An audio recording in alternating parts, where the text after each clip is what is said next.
Would you rather get a tattoo of your commander or accidentally call your commander dude in front of a crowd? You can do plenty of push-ups. Okay, so would you rather protect your family with life insurance or have your loved ones just, figure it out on their own after you're gone? Yes, no brainer.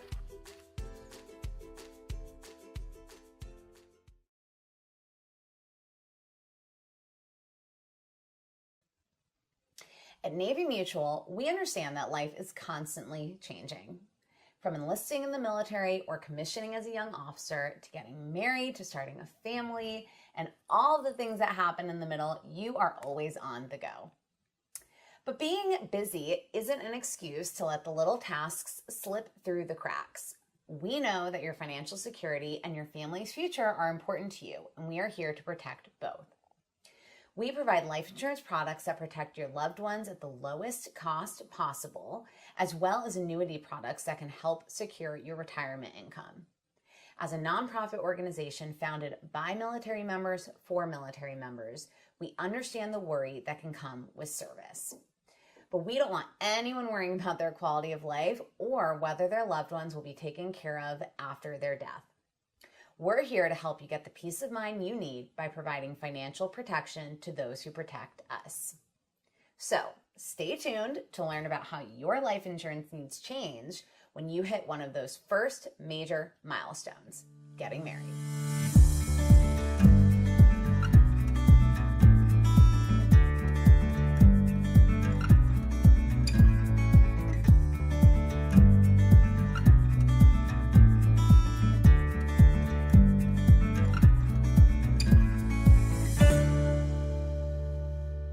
Welcome.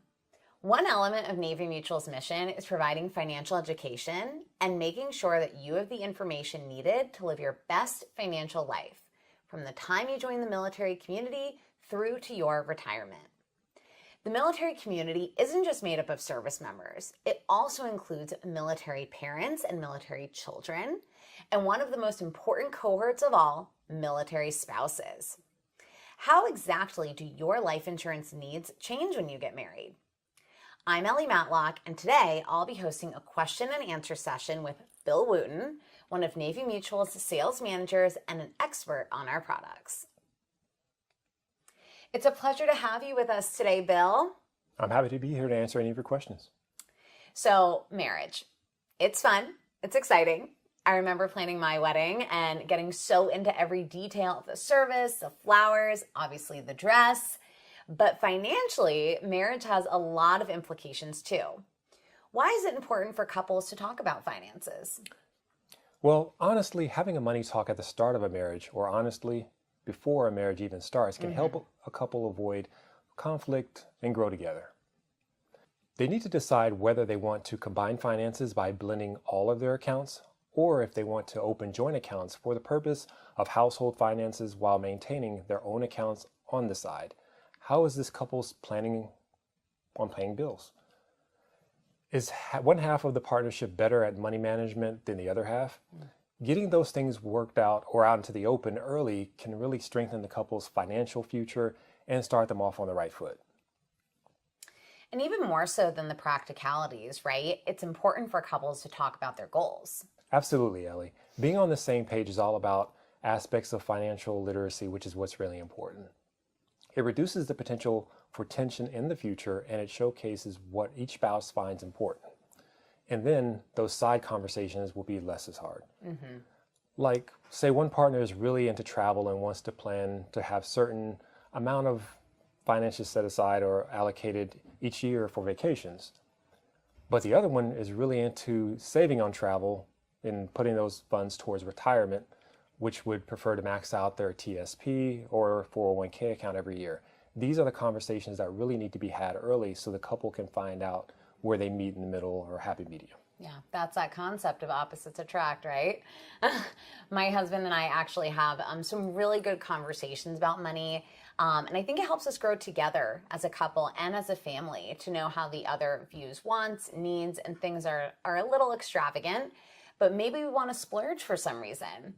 Being on the same page definitely prevents those little money spats that you hear about so often.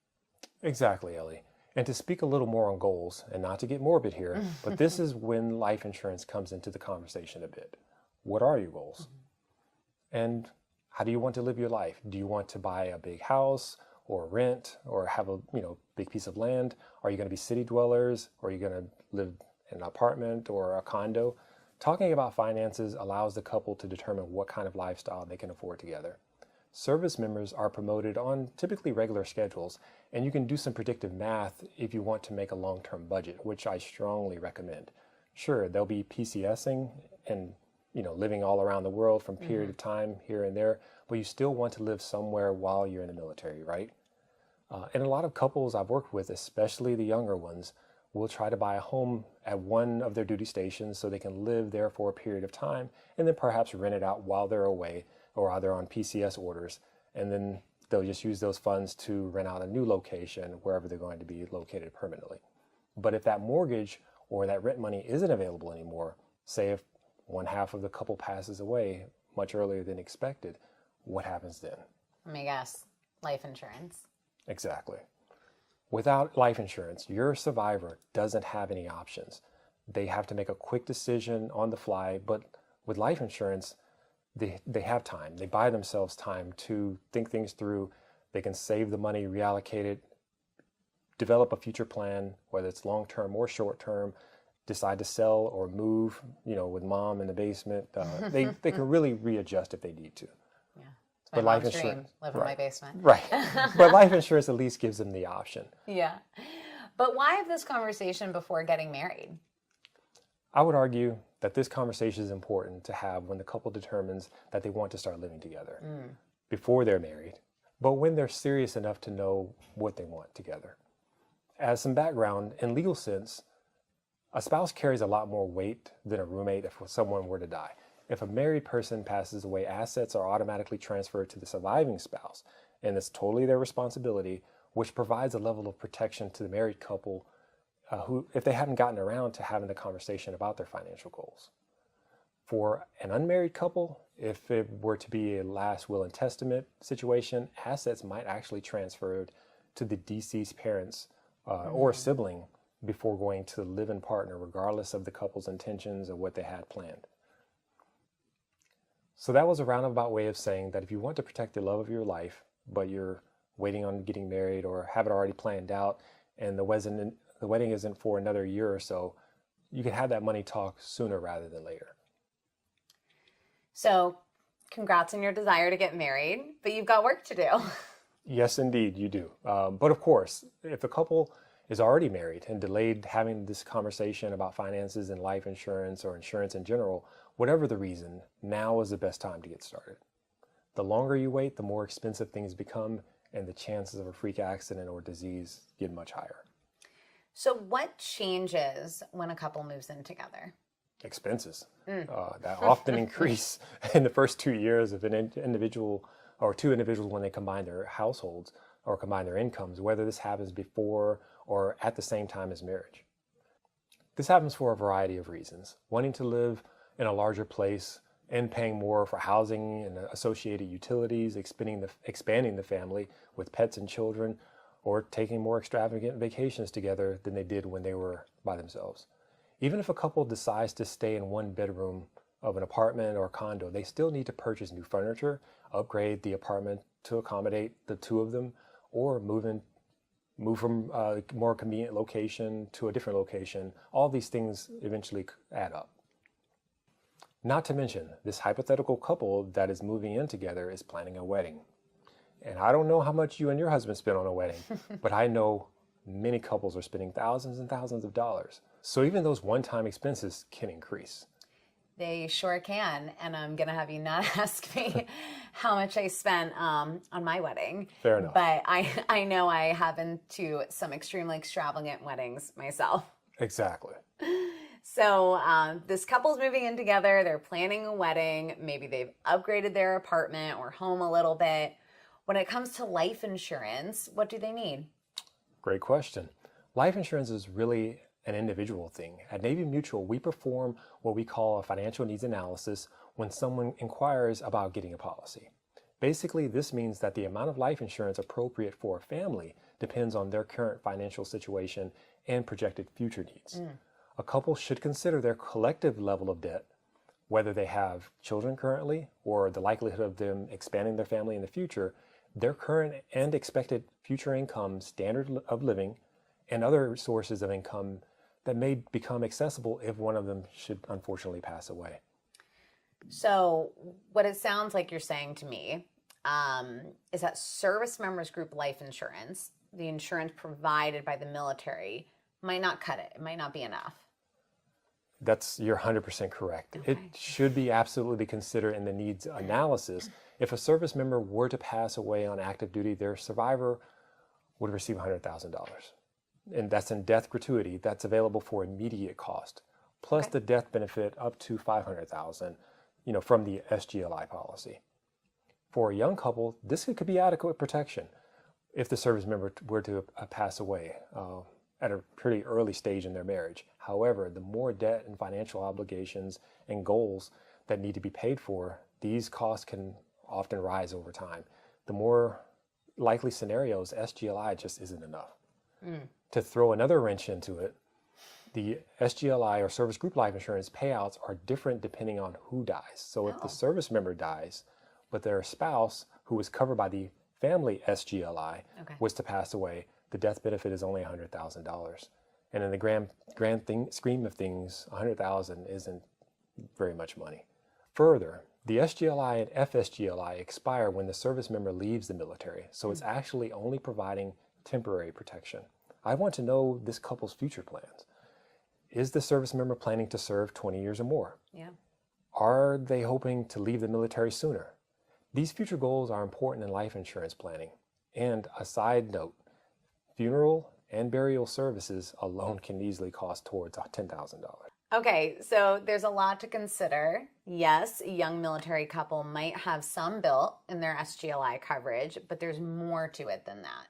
Yes, there's a lot more. I'd like to think of it as the three branches. Well, four if you count the funeral and burial service I mentioned. First, debt. If a couple shares property, a vehicle, a credit card, both individuals are liable for the repayment, even if one of them were to pass away. And even more importantly, if either person has debt in their own name individually, like student loans, credit card, those payments may still be made after their death.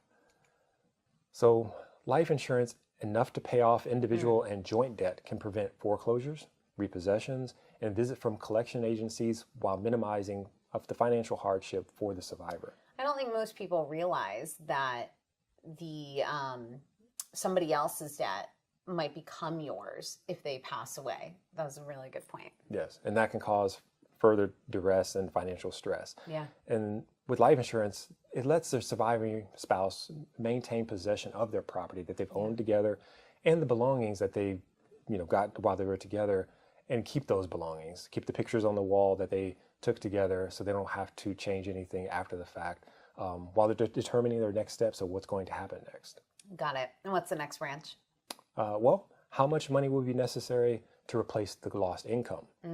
In other words, how many years of income will one half of the couple miss when the other partner is no longer there to contribute to the household? Life insurance can replace that. Then if someone is 45 years old and let's say going to work for another 20 years, and for easy math, right? Let's say they make $50,000 each year. This person needs life insurance to cover 20 years of a $50,000 salary, or like $1 million in life insurance. That's one way to do it. Okay. Definitely. And for that, I typically recommend a term policy. It's cheaper and will provide coverage through that person's retirement. So no matter what, if they pass away while earning money, their family would have that income that they already were relying on. You'll also notice that the life insurance that person needs is more than the SGLI provides. Interesting. Yes, from my quick math. And what's the third thing? Household contributions. Okay. For a lot of military couples, just because of the nature of the military, there's a service member who earns income and a stay-at-home spouse who provides a lot of services: cleaning, cooking, childcare, pet care, and more. It goes on and on. if the stay-at-home spouse were to pass away, those services would have to be outsourced, and that costs money. Childcare alone. Yes. I have 2 little ones in daycare, and it is thousands of dollars each year. So, yes. Right, you're 100% spot on. If all of a sudden you had to pay childcare since your spouse is no longer available to provide it, that money has to come from somewhere. And life insurance can provide a safety net. It sounds like it really is individual. Yes, accurate. And that's why every needs analysis that I perform is a little bit different. Some couples don't have any debt, and they have rent, and they just pay it as they go. So debt branch is less important than replacement income. Yeah. Other couples are dual income, meaning that having a policy for each individual is really important because they rely on each other and don't make enough money alone to support their lifestyle. Some couples already have children, so childcare and future educational costs are really, really important to consider. Others know that they don't want children, and that's fine in the future, so these household contributions are less important. Yeah. And you're recommending that young couples consider these things now? Yes, the earlier and the sooner the better. Like I said, SGLI and FSGLI are temporary. If a couple doesn't want to purchase another form of life insurance prior to separating, they could be left without any coverage at all, and that has the potential to be a tragic outcome. Service members can lock in low prices and avoid the increasing expenses associated with VGLI, which is the government insurance that's offered to veterans after they retire or separate from the military by applying for additional life insurance coverage now. And their spouses or future spouses are never going to be younger and healthier than they are today at the present time, which locks them in at a lower premium of pricing and their better health typically than it would be tomorrow. So essentially you want people to have an SGLI backup plan. Yes. Okay. More of a continuous safety net, to be honest. Say someone's purchased an Navy Mutual policy and they want to run it concurrently with the SGLI because they're planning to get married. That's not a bad decision. Once this policy is active, they'll be able to maybe increase their coverage amount after the fact. They can extend the membership eligibility to their new spouse after the wedding. And they may be able to convert that policy to another form of life insurance. Getting coverage now guarantees lower pricing and prevents any sort of lapse from occurring. That definitely makes sense. It's all about protecting each other. 100% correct. And the most important part, I should say, of this whole conversation is that each person needs to make sure that their partner is the beneficiary listed on their life insurance policy. So the service member lists their spouse, and the spouse lists the service member. And then you can, if you have children, you can list them as contingents, if need be. That way, everyone is protected. Everyone has the ability to maintain their standard of living. Everyone avoids financial distress in an already distressing time. It's really just simple. It's a necessity, and it's a true act of love.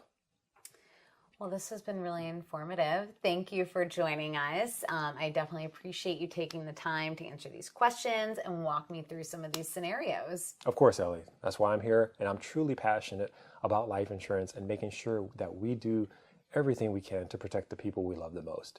And truly, the earlier you start thinking about it, the better. The pricing, the qualifying, the medical component, everything tends to be easier when you're younger. If you're a young couple and you're talking about merging finances, merging households, and getting married, we'd love to hear from you so you can start your marriage out on the right foot with the financial protection that life insurance can provide in place. You can reach a member of our team by emailing counselor@navymutual.org or calling 1-800-628-6011.